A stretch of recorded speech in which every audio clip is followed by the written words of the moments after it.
ሁላችንም መቼስ በ21 ቀናቶች ውስጥ መቀየር፣ በ21 ቀን ውስጥ አዲስ ልማድ ማግኘት፣ አዲስ ሰው መሆን የሚሉ ቪዲዮዎችን፣ ጥናቶችን ተመልክተናል። ታዲያ መቀየር የሚባለው ነገር ከመምጣቱ በፊት መጀመሪያ ልማድ ምን እንደሆነ ማወቅ መቻል አለብን። ልማድ ወይንም በእንግሊዘኛ ስሙ ሃቢት። ታዲያ ሃቢት ምንድነው ካልን ተደጋጋሚ ሐሳቦች፣ ተደጋጋሚ ባህሪዎችና ተደጋጋሚ ስሜቶች አውቶማቲክሊ እኛ ልብ ሳንላቸው የምናደርጋቸው ነገሮች ሲሆኑ ነው። በቀላሉ ምን ማለት ነው ካላችሁ አይምሯችሁ ሁሌም ቢሆን የሚሰራውን ነገር ሰውነታችሁ በጣም ከመመዝገቡ የተነሳ ሰውነታችሁ ከአይምሯችሁ በተሻለ መንገድ ያንን ነገር እየፈጸመላችሁ ሲሄድ ነው። መኪና መንዳትን ልክ እንደ ምሳሌ መውሰድ ትችላላችሁ። መኪና ሳትችሉ ስትቀሩ ወይንም እየተለማመዳችሁ ሳለ አይምሯችሁ ነው እየነዳላችሁ ያለው። ነገር ግን አንዴ ከለመዳችሁ በኋላና ዴይ ቱ ዴይ የሆነ ነገር እለት ተዕለት የምታደርጉት ነገር ሲሆን አይምሯችሁ እናንተን በሐሳብ ጭልጥ አድርገው ይዟችሁ ይሄዳል። ሰውነታችሁ ግን ያቺን መኪና እያሽከረከረላችሁ ወደምትፈልጉበት ቦታ ያደርሳችኋል ማለት ነው። ስለዚህ ሰውነታችሁ ከአይምሯችሁ የሆነን ነገር ተረክቦ በተሻለ መንገድ እየሰራ ሲሄድ ያ ነገር ሃቢት ሆኗል ማለት ነው። ጠዋት ተነስታችሁ ጥርስ ለመቦረሽ መቼስ ማሰብ የለባችሁም። ተነስታችሁ ያንን ነገር ማድረጋችሁ አይቀርም። ፊታችሁንም ለመታጠብ ብዙ ማሰብ አይጠበቅባችሁም። ምግብም ለመስራት እንደዛው። በየቀኑ የምታደርጓቸው የተለመዱ ነገሮች የእናንተ ልማድ ከሆኑ በኋላ ሰውነታችሁ ነው እየሰራላችሁ ሄደው። ባለፈው በሰፊው ስለ ብሬን ሰርኪዩትስ አውርተናል አይደለ? የአይምሮ መልእክት ማስተላለፊያ ገመዶች። አንድ ሰው ጠዋት ተነስቶ እንደተለመደው ችግሮቹን ማሰብ ሲጀምር እነዚህን ብሬን ሰርኪዩቶች አክቲቬት ያደርጋል። ትውስታዎች ብቅ እያሉ ይመጣሉ ማለት ነው። እነዚህ ትውስታዎች ደግሞ ሁልጊዜም ቢሆን ከሰዎች ጋር የተገናኙ ኮኔክትድ የሆኑ ናቸው። ስለዚህ በፊት የተፈጠረውን ነገር እያስታወሱ ይቀጥላሉ። ያ ማለት ምን ማለት ነው? ጠዋታቸውን ሲነሱ ወዲያውኑ ስለ ችግሮቻቸው ማሰብ ሲጀምሩ የድሮ ህይወታቸው ጋር ተመለሱ። ማለትም የድሮውን ህይወታቸውን ድጋሚ እየኖሩት ነው ማለት ነው። የድሮ መንገዳቸውን እየኖሩ እንደሆነ የሚያረጋግጡበት መንገድ አለ። ያ መንገድም ኢሞሽን ይባላል፣ ወይንም ደግሞ ስሜት። ወደኋላ ተመልሰው ያሰቡትን ስሜት ካሰቡ በኋላ የሚሰማቸው ስሜት ምን አይነት ሀሳብን እያሰቡ እንደነበር ያመላክታቸዋል። ለዚህ ነው ብዙ ጊዜ ሰዎች ስለ ችግር ሲያስቡ ወዲያውኑ ደስታቸውን የሚነጠቁት። ደስታቸውን ያጡና ጭንቀት የሚባል ነገርን ይረከባሉ። የሰው ልጅ ደግሞ የራሱ ስቴት ኦፍ ቢይንግ አለው ብያቸዋለሁ አይደለም? ይህንን ስቴት ኦፍ ቢይንግ እንዴት ነው የሚያገኘው ካላችሁ በሚያስበውና በሚሰማው ስሜት ነው። ታዲያ አንድ ሰው ከእንቅልፉ ሲነሳ ስለ ችግር ማሰብ ከጀመረ የሚሰማውም ስሜት ደግሞ ያንን ችግር የሚያንጸባርቅ ከሆነ እስከ ዛሬ ድረስ እየኖሩ የነበሩትን ህይወት አሁንም በዚህ ጠዋት ሲነሱ እየኖሩት ነው ማለት ነው። እዚህ ጋር ብቻ ደግሞ አያበቃም፣ ከዚህም ያልፋል። የሰው ልጅ በአይምሮ ውስጥ ያሰበውን ነገር እየሆነ የሚሄድ ከሆነ የወደፊት ህይወታቸውም ትላንትና እያሉ እያሰቡ ያሉትን ህይወት እየመሰለላቸው ይሄዳል። ስለዚህ አሁን የምታስቡት ነገር ከዕጣ ፈንታችሁ ጋር በየሆነ መንገድ እንደሚገናኝ የምታስቡ ከሆነ እሱን እያወቃችሁ እንኳን ከሚሰማችሁ መጥፎ ስሜት የተሻለ ሀሳብ ማሰብ ከከበዳችሁ በስሜት እየተመራችሁ የምታስቡትን ሀሳብ የምትመርጡ ሰዎች ሆናችኋል ማለት ነው። ያ ማለትም ደግሞ ዛሬ ደስተኛ ካልሆናችሁ፣ አስጨናቂ የሆነ ስሜት ከወረራችሁ ያንን አስጨናቂ ስሜት የሚመስል ሀሳብ እያሰባችሁ ትሄዳላችሁ። ሁሌም ቢሆን ሀሳብ ከዛ በኋላ ስሜት መምጣት ሲገባው አሁን ስሜታችሁ ሙሉ ለሙሉ እናንተን ይቆጣጠራችሁና ከእሱ ጋር የሚሄዱትን ሀሳቦች ብቻ እየመረጠ እንድታስቡ ያደርጋል። ታዲያ በዚህ መንገድ ነው ብዙ ሰዎች ተመሳሳይ የሚባል ህይወትን ክሬት እያደረጉ እየፈጠሩ የሚያልፉት። ዶክተር ጆ ዲስፔንዛ ለምንድነው ሰዎች ተነስተው በጠዋት ስልካቸውን ቼክ የሚያደርጉት ካላችሁ ደግሞ ለሱም ይሆን መልስ አለኝ። ጠዋት እንደተነሱ ስልካቸውን ቼክ ያደርጋሉ። ማለትም ደግሞ ቴክስት ሜሴጅ፣ ዋትስአፕ፣ ኢሜል አድሬስ ወይንም ኢንስታግራም፣ ፌስቡክ ሁሉንም ነገር ይመለከታሉ። ከዛ በኋላ የሚሰማቸው ስሜት ምንድነው ካላችሁ እስከ ዛሬ ድረስ ከሚያውቁት ነገር ጋር ኮኔክት አድርገዋሉ። አሁን ምንም የማላውቀው ነገር የለውም ብለው ነው የሚያስቡት። ስልካቸውን ባይነኩ ኖሮ የሆነ ስሜት ውስጣቸው ውስጥ ይከነከናቸው ነበረ። እንትና ቴክስት አድርጎልህ ቢሆንስ፣ ይሄ የስራ ኢሜል ቢያመልጥህስ፣ እንዲህ ያለ ውስጣቸው አላስቀመጥ ይላቸዋል። ስልካቸውንም ባንዴ ቼክ ያደርጋሉ። አንዴ ምንም ነገር እንደሌለ ካወቁ በኋላ ውስጣቸው ሰላም ይሰማል። ማለትም ደግሞ የሚያውቁት ነገር እንዳለ ተፈጥሯል። ስለዚህ አሁንም የሚያውቁትን ነገር እያደረጉ ይሄዳሉ። ጠዋት ተነስተው ሻይ የሚጠጡ ከሆነ ሻይ ይጠጣሉ። እነዚህ ልብ ሳይሉ ግን ዕለት ተዕለት የሚያደርጓቸውን ተግባሮች እያደረጉ ያልፋሉ። በዚህ ሁሉ ፕሮሰስ ውስጥ ምንድነው እያጡ የመጡት ካላችሁ ነፃ ፍቃዳቸውን እያጡ ይመጣሉ። ነፃ ፍቃድ የሚባል ነገር የለም። አሁን በሲዲ ፕሮግራም ላይ እንደሚንቀሳቀስ ሮቦት ናቸው። እየኖሩ ያሉትን ህይወት ልብ ብለው አስተውለው የሚኖሩ ሰዎች አይደሉም። ማለትም ደግሞ እስከ ዛሬ ድረስ በሄዱበት መንገድ እየሄዱ የሚቀጥሉ ናቸው። በሰብኮንሽስ ፕሮግራም ነው የሚንቀሳቀሱት እንጂ አስተውለው በራሳቸው በገዛ ፍቃዳቸው መርጠው ይህንን ዛሬ ደግሞ ላርግ ብለው አይደለም። ታዲያ በመጨረሻም እንደዚህ አይነት መረጃ ከሰሙ በኋላ አሁን መለወጥ አለብኝ ብለው ሲያስቡ 95% የሚሆነው ፕሮግራማቸው ሰብኮንሽስ ፕሮግራም ይሆናል። ይህ እስከ ዛሬ ድረስ ደግሞ ሲኖሩበት የመጡ የሚለውጡበት መንገድ የፕሮግራሙ አንዱ አካል ስለሆነ ህይወታቸውንም በዛ ፕሮግራም መሰረት እየኖሩ ይቀጥላሉ ማለት ነው። ስለዚህ 95% የሚሆነው ማንነታችን በ35 ዓመታችን ማለት ይቻላል የሰብኮንሽስ ፕሮግራማችን ቅጂ ነው የሚሆነው። ስለዚህ ምንም አይነት ለውጥ ወይንም እድገት የምንፈልግ ከሆነ ይህንን 95% ነው እንጂ 5%ን በመቀየር ምንም አናመጣም ማለት ነው።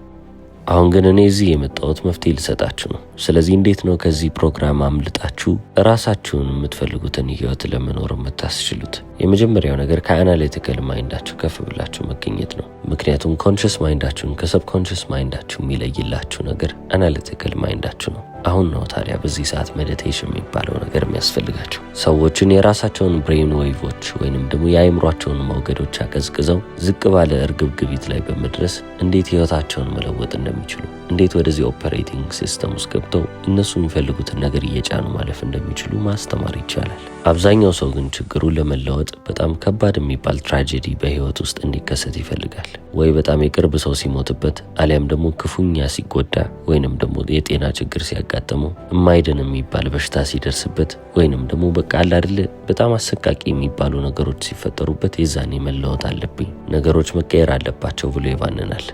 ባለፈው በደንብ አጫውቻችኋለሁ። እኔም በህይወቴ እንዴት ወደዚህ አይነት ምርመራ ውስጥ ልገባ እንደቻልኩ ነግሬያችሁ ነበረ። የሳይክል አደጋ ደርሶብኝ ነው። ስለዚህ ያንን ትራጀዲ ለምን እንጠብቃለን? ትራጂክ የሆነውን ሞመንት ከምንጠብቅ አሁን ላይ እንደዚሁ ደህና እያለን ለምን አንለወጥም ባይ ነኝ። ምክንያቱም ለውጥን በሁለት አይነት መንገድ ልናገኘው እንችላለን። በህመምና በስቃይ ውስጥ እናገኘዋለን፣ በደስታና በኢንስፓይሬሽን ውስጥ እናገኘዋለን። አንድ ሰው በልጅነቱ ወይንም ደግሞ ልጅም ባይሆን በህይወቱ በጣም መጥፎ ነገር ካጋጠመው ሁሌም ቢሆን ቤተር እየሆነ ወይንም በህይወቱ እንዳለ መራራ እየሆነ የሚቀጥለው ለምንድን ነው ብለን ስንጠይቅ ያ ነገር ከውስጡ በጣም ብዙ ስሜቶችን ስለወሰደበት ነው። ይህ ማለት ምን ማለት ነው? እስቲ አንድ ምሳሌ ልስጣችሁ። አንድ የ11 ዓመት ታዳጊ ብትደፈር ወይንም ደግሞ ፊት ለፊቷ ወላጆቿ ቢገደሉ ያ ነገር ለዘላለም አብሯት የሚቀር ኢሜጅ ይሆናል። ምክንያቱም በጣም ብዙ ስቃይንና ህመምን ያየችበት ትራውማ ወይንም ደግሞ በጣም አሰቃቂ ነገር ስለሆነ አይምሯ ብሬን ሾት ይወስዳል። ልክ ፎቶግራፍ እንደማንሳት ማለት ነው። ታዲያ ይሄ ብሬን ሾት ሜሞሪ ይባላል ወይንም ደግሞ ትውስታ። ታዲያ ይህ ትውስታ እድሜ ዘመናቸውን በሙሉ አብሯቸው የሚቀጥለው ለምንድን ነው ካላችሁ ያጋጠማቸው ነገር ሃይ ኢሞሽናል ኤክስፒሪየንስ ስለተባለ ነው። ይህ ማለት ለምሳሌ ወላጆቿ ከፊት ለፊቷ ቢገደሉ ያንን ነገር በፍጹም ልታስወግዱ አትችልም። ምክንያቱም ህመሙ ሁሌም ቢሆን አይምሮዋ ላይ ይቀመጣል። የዛን ጊዜ የተሰማትን ስሜት በፍጹም ልትረሳው አትችልም ማለት ነው። ስለዚህ አሁን ስሜቱ በቆየ ቁጥር ነው እሷም መለወጥ የሚከብዳት። ይህ ማለትም ደግሞ ኒውሮሎጂካሊ በዛኛው ሰርኪት ውስጥ ነው እየኖረች የምትቀጥለው። ማለትም ደግሞ ያ ትውስታ ሁሌም ቢሆን እንደ አዲስ ይሆንባታል። ይህ ማለት ደግሞ ሰውነቷ ውስጥ ተመሳሳይ ኬሚካሎች እየተረጩ ይመጣሉ። አባትና እናቷ ፊት ለፊቷ ሲገደሉ ያለው ምስል ሁሌም ቢሆን እንደ አዲስ ይመጣል ማለት ነው። አሁን ብዙ ሰዎች ይህንን ኢሞሽን መቆጣጠር እንደማይችሉ አድርገው ነው የሚያስቡት። ታዲያ ይህንን ስሜት ይዘው የሚቀጥሉ ከሆነ የማይቆጣጠሩት ከሆነ ሪፋክተሪ ፔሪየድ ይሉታል። አንድን መጥፎ የሚባል ኢሞሽን ወይንም ደግሞ ኢሞሽናል ኤክስፒሪየንስ ረዘም ላለ ጊዜ መያዝ ማለት ነው። ለብዙ ሰዓታት፣ ሳምንታት ወይንም ደግሞ ለብዙ ቀናት ብላችሁ ያዙት። ይህ ሙድ ይባላል። ባለፈው ሳምንት ሱቁ የተቃጠለበትን አንድ ነጋዴ ካገኛችሁት በዚህ ሳምንትም ደግሞ ስታገኙት የሆነ ፊቱን ጥለው ከሆነ ምን ሆነ ነው ስትሉት ባለፈው እኮ ሱቄ ተቃጥሎ ነው ይላል። ያጋጠመው ነገር ከባድ ነው፣ ትራጂክ ሊባል ይችላል። ነገር ግን ያንን ስሜት ይዞት ለሳምንት ቆይቷል ማለት ነው። ይህ ማለት ቀደም ብሎ ለተፈጠረው ክስተት ረዘም ያለ ኢሞሽናል ሪያክሽን ጊዜ እየፈጀበት ነው። ከዚህ ሙድ ውስጥ መውጣት የማይችል ሰው ከሆነ ይህንን ስሜት ማሸነፍ የማይችል ከሆነና ይህንን ስሜት ለወራቶች ለአመታቶች ይዞት የሚቀጥል ከሆነ ያ ሙድ ወደ ቴምፐራመንት ይቀየራል። ከዛ በኋላ ሰዎች እሱን ሲያናግሩት የሆነ ቁጡ ይሆንባቸዋል። ለምንድነው ይሄ ሰውዬ ቁጡ የሆነው? ለምንድነው እንደዚህ መራራ የሆነው ይላሉ። ታዲያን ጠይቀው ብለው ምን ሆነ ነው ቢሉት ከወራቶች በፊት እኮ ሱቅ የተቃጥሎ ነው ሊል ይችላል። ወይንም ደግሞ ገና በልጅነቷ ወላጆቿ ፊት ለፊቷ ሲሞቱ የተመለከተችዋ ልጅ አሁን ትልቅ ሰው ከሆነች በኋላ ለምንድነው ህይወትሽን እንደዚህ የምታሳልፊው? ውስጥሽ በጥላቻ ለምንድነው እንዲህ የተሞላው ብላችሁ ብትጠይቋት ልጅ እያለ ወላጆቼን ከፊት የገለውብኛል ብላ ልትመልስ ትችላለች። ታዲያ ይህንን ባህሪ እድሜ ዘመናቸውን ይዘውት የሚቀጥሉ ከሆነ የራሳቸው አንዱ አካል ከሆነና ስሜቱ ሁሌም ቢሆን ከነሱ ጋር ከሆነ ፐርሰናሊቲ ትሬት ይባላል። የማንነታቸው መገለጫ ማለት ነው። ስለዚህ በህይወታችሁ በጣም ከባድ ነገር ካጋጠማችሁና ከዛ ስቃይ ከዛ ህመም አልድን ካላችሁ ግዴታ ማድረግ ያለባችሁ ነገር ያንን ሪፋክተሪ ፒሪየድ እየቀነሳችሁ መምጣት ነው። እናንተ ያንን ስሜት ይዛችሁ የምትቀጥሉበት ጊዜ ማጠር መቻል አለበት። ሰው ግን ለምንድነው ያ የተፈጠረውን ከባድ ነገር መርሳት የሚከብደው ካላችሁ ውስጣችሁ ያለው የጭንቀት ሆርሞን ይሄንን ነገር ልብ በለው ይሄ ነገር በፊት አጋጥሞህ ነበር እያለ እያስታወሳችሁ ይመጣል። ለምንድነው ይሄንን የሚያደርገው ካላችሁ ሰውነታችሁ አሁንም ዝግጁ ሆኖ እንዲጠብቅ ይሄ ነገር ቢደገም እንኳን ዝግጁ መሆን አለበት ብሎ ስለሚያስብ ነው። ለዚህ ነው 70% የሚሆኑት ሰዎች ብዙ ጊዜ በሰርቫይቫል ሞድ ውስጥ ወይንም ደግሞ በጭንቀት ህይወት ውስጥ የሚኖሩት። ሁሌም ቢሆን ያንን ኢሞሽን ይዙታል። ስትሬስ ሆርሞናቸውም ወይንም የጭንቀት ሆርሞናቸውም ይሄ ነገር ድጋሚ እንዳይፈጠር ይሄንን ስሜት ማስታወስ አለበት እያለ የድሮ ነገር ያስታውሳቸዋል። በቃ በዛ ሉፕ ውስጥ ይቀራሉ።